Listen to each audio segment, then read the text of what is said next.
Saludo a Eduardo Bojorquez, él es director ejecutivo de Transparencia Mexicana. ¿Cómo estás, Eduardo? Con mucho gusto de verte, Leo. Buenas noches. Bueno, pues se publicó el índice de percepción de la corrupción de Transparencia Internacional de todos los países. ¿Cuántos? 180 países. 180 países. El gobierno pasado del presidente López Obrador hizo como eje de su administración el tema de la corrupción, diciendo que se iba a terminar con la corrupción, que había que barrerla de arriba hacia abajo. En fin, muchas decisiones se tomaron alegando que había corrupción en las instituciones. Hoy somos, en la percepción, y esto es importante, un país más o menos corrupto.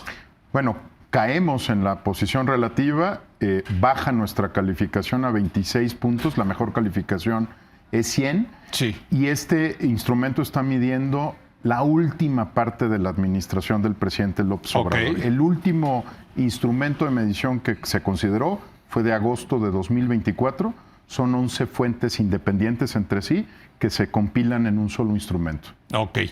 Ahora, es percepción. Esto hay que realmente no es un estudio que vaya y vea si efectivamente hay más mordidas, más sobornos, etcétera, sino es la percepción de quién.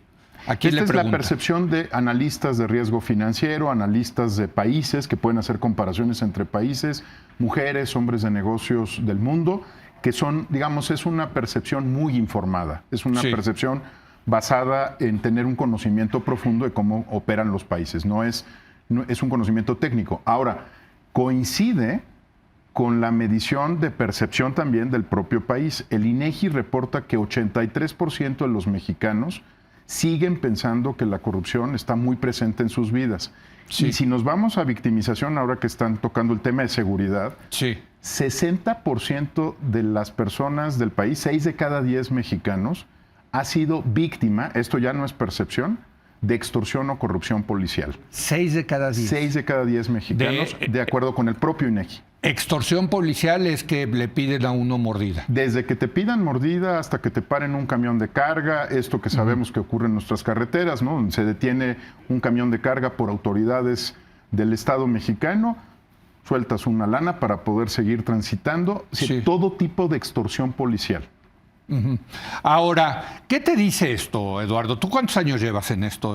¿Te han salido canas junto con nosotros? Sí, hemos en todos estos esto. años. Llevas, pues yo me atrevería, ¿cuántos años llevas en Transparencia? Pues ya un rato. Sí, no. Distintas posiciones, pero, sobreviviendo, pero un rato. Pero, ¿qué te dice? A ver, yo quisiera la opinión de Eduardo Bojorquez, que lleva muchos años en esto del combate a la corrupción, que ha visto pasar a varios presidentes, que ha visto pasar varias estrategias contra la corrupción. ¿Qué te dice en el plano de largo plazo, viendo el bosque? Mira, lo primero que nos dice, y lo estudiamos con mucho cuidado, es que es posible mejorar en estos índices. Tan es así que el presidente López Obrador mejoró cerca de 12 lugares en el primero y segundo año de gobierno. Ah, interesante. Es decir, la población y el grupo informado responde bien a las medidas. Puedes decir que es un voto de confianza, puedes decir que... pero mejoró 14 lugares. Luego se estanca México, se queda en la misma posición y al final hay una caída. Si me preguntas históricamente qué representa esto, pues es algo que hemos visto en todo gobierno.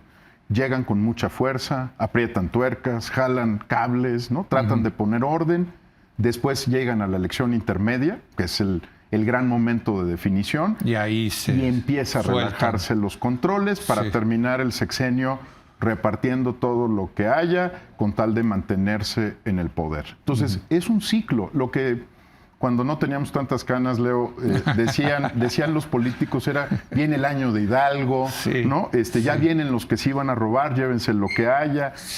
Ese ciclo es un ciclo institucional bastante claro, ¿no? Y no ha cambiado. Y no ha cambiado. No cambió con la transición, no cambió con el morenismo, digamos. No, porque hay una especie de economía política de la corrupción, ¿no? Tú tienes que mantenerte en el poder y empiezas a relajar controles, a mirar para otro lado, empiezas a decir, bueno, no me cae bien, pero es de mi grupo, se me cambió de grupo, se me fue del otro lado. Entonces hay una especie de ciclo continuo de relajamiento al final, apretar al principio, en medio hay una especie de plató, ¿no? De plataforma que se queda estable. Y yo creo que es muy interesante ver eso, que es posible mejorar pero que ellos mismos, y además piensa, por ejemplo, en agosto de 2024, la propia clase política, Leo, se acusa de todo durante el periodo electoral. Y luego calladitos. Y creen que no estamos escuchando, ¿no? O sea, que la población no está escuchando. Oiga, si usted está metido con el crimen organizado. No, es que usted es peor porque se robó un rancho. Sí. No, usted es peor porque desvió 3,000 millones de pesos. Sale la Auditoría Superior, dice, son 15,000 millones de pesos observados. Entonces, es un ciclo que se ha vuelto muy perverso para la sociedad mexicana, pero que es lógico, ¿no? Digamos, entras con fuerza, vas a la intermedia y luego viene una caída. Ahora dime una cosa, porque contigo lo estuvimos platicando, me acuerdo mucho, durante el sexenio del presidente Peña Nieto, donde estallaron varios casos de corrupción. Eso llevó a esta idea de un sistema anticorrupción. Ya con López Obrador desmantelaron o dejaron ese sistema anticorrupción. ¿Qué ha pasado? O sea, en términos, porque también a la corrupción hay que combatir a la corrupción, sí. Eduardo, ¿no? En ese sentido, ¿cuál es el saldo de la administración pasada? Mira, yo siento que primero que es una oportunidad perdida, Leo, porque había un voto de confianza enorme alrededor del presidente López Obrador. O sea, la gente le creía que él es un hombre honesto, que podía actuar. Sin duda. Y ahí perdimos una oportunidad. Sí. Podríamos haber continuado mejorando. El segundo tema es que es institucional, no en el sentido de la autonomía solamente o de tener un INAI, sino de reconocer que esta no puede ser tarea de un rato ni de declaraciones, que es continua, permanente, aburrida, Leo, muy aburrida. Sí. No es de relumbrón, no te va a dar las 8 columnas y es un trabajo cuidadoso, callado, que es lo que han hecho otros países, Nueva Zelanda, el norte de Europa. O sea, no es que no tuvieron un momento del boom anticorrupción. Fueron construyendo poco a poquito, pero en el sentido y la dirección correcta. Entonces, creo que la incertidumbre que generaron, por ejemplo, las reformas constitucionales, bueno, algunas siguen generándolo. Yo hasta junio no sabré cómo se va a comportar el tema del Poder Judicial. Digo, mal, te lo adelanto. No se ve bien, ¿eh? No se ve bien. Pero esa incertidumbre lo que va haciendo es que perdamos oportunidades, ¿no? Porque estás dando bandazos, abres el Poder Judicial, el Congreso ya no se habla de sus niveles de transparencia, abandonamos sistemas, políticas.